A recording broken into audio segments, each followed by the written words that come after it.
নমস্কার, আমি তরুণ ঘোষ। রাতের অন্ধকারে গুন্ডাগার্দি চলল। ট্রাম্প বাবু পুরো ভেনেজুয়েলার প্রেসিডেন্ট এবং তার স্ত্রী ফ্লোরেন্স, সিলিয়া ফ্লোরেন্স এবং নিকোলাস মাদুরো দুজনকে একেবারে বন্দি করে সোজা আমেরিকায় নিয়ে চলে এসছেন। এখন এই যে হঠাৎ করে ভেনেজুয়েলায় যে আক্রমণ, আমি বলেছিলাম না ভেনেজুয়েলাতে আক্রমণ করবে, আর ভেনেজুয়েলাতে আক্রমণ করলে এবার চীন তাল ঠুকছে, এবার কখন সে তাইওয়ানে ঢুকবে। আমি কিন্তু মানে ওই 2025 ডিসেম্বরের শেষ সপ্তাহে আমি বলেছিলাম কি কি হতে পারে 2026-এ। তা 2026-এর শুরুতেই শুরু হয়ে গেল। তবে এই যে গুন্ডাগার্দি এইটা যে চলবে সেটা কিন্তু আমি বুঝতে পারিনি। তার আগে বম্বিং হয়েছে, বম্বিং হয়ে একেবারে নেভি সিল পাঠিয়ে তার স্ত্রী এবং মাদুরো এবং তার স্ত্রী ফ্লোরেন্সকে তুলে নিয়ে চলে এসছেন। এখন এই সাধারণ চোখে যদি আপনারা দেখেন তাহলে আপনাদের সব যা বলা হচ্ছে যে তেল এক কারণ, আর দুই হচ্ছে মাদক। তেল তো অবশ্যই, তেলটা একটা বড় ঘটনা অবশ্যই এখানে জুড়ে আছে, তার সঙ্গে মাদকের যে ব্যাপারটা সেটা একেবারে পুরো ডাহা মিথ্যে কথা।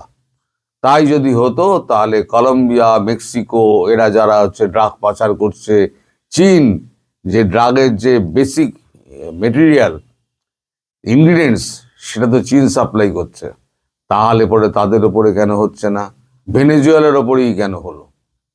এবার এর কূটনৈতিক ব্যাপারটা এবার আপনাদের বলি। এটা হলো গিয়ে আপনার সামনে যা দেখানো হচ্ছে সেটা হচ্ছে মুখোশ, কূটনৈতিক ব্যাপারটা সেটা হচ্ছে অন্য জিনিস।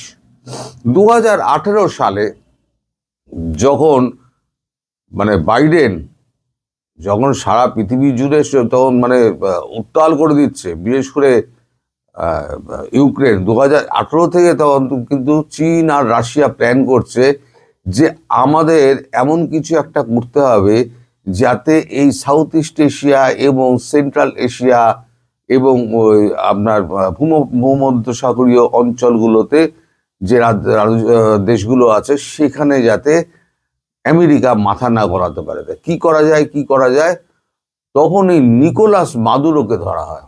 নিকোলাস মাদুরো হচ্ছে কমিউনিস্ট এবং সমাজতন্ত্র স্থাপনের কথা উনি বলেছিলেন।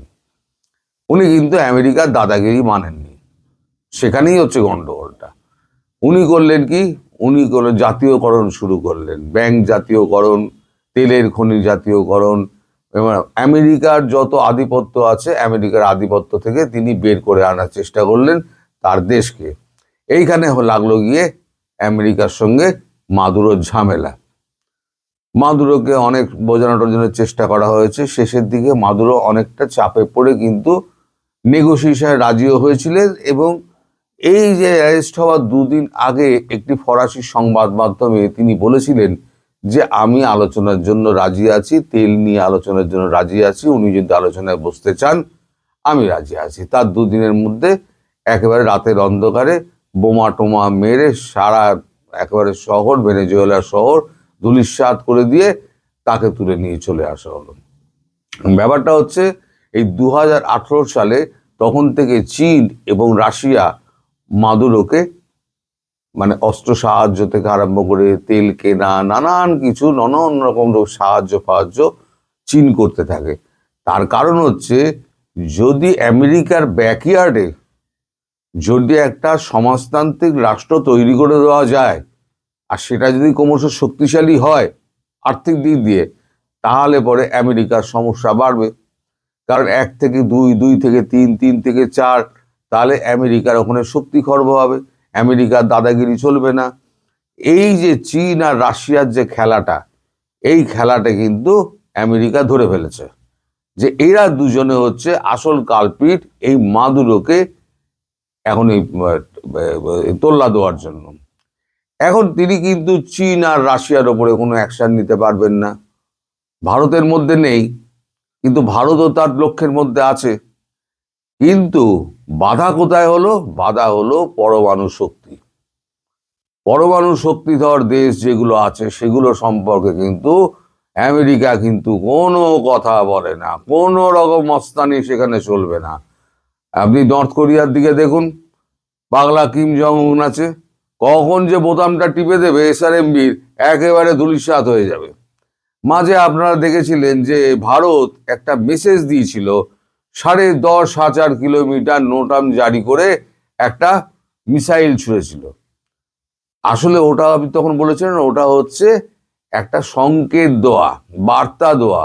যদি আমি 10,500 কিলোমিটার দূরে যদি মারতে পারি, তাহলে 8,500 কিলোমিটার দূরে ওয়াশিংটন ডিসি কিন্তু আমার নিশানার মধ্যে আছে, ফ্লোরিডা আমার নিশানার মধ্যে আছে, নানান দেশের নানান শহর যেগুলো আছে 50টি, কোনোটাই কিন্তু আমার পাল্লার বাইরে নয়।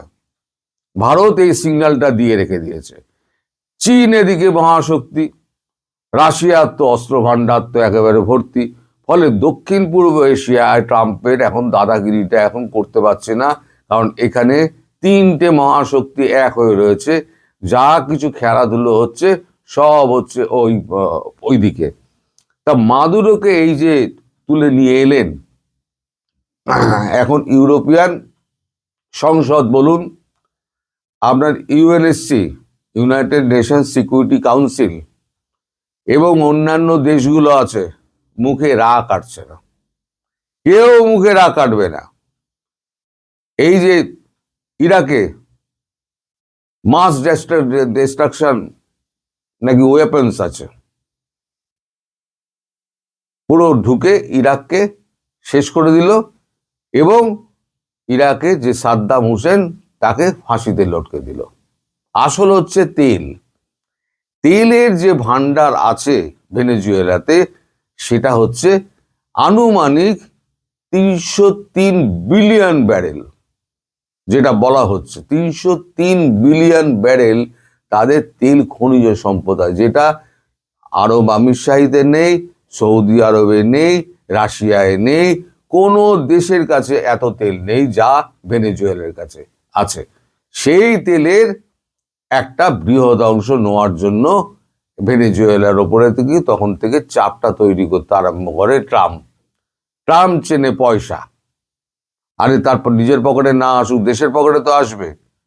তাহলে পরে এই যে 37 ট্রিলিয়ন ডলারকে এখন তো 40 ট্রিলিয়ন ডলার পৌঁছে গেছে যে ধারটা, সেই ধারটা 2 ট্রিলিয়ন ডলার হলেও তো কমবে।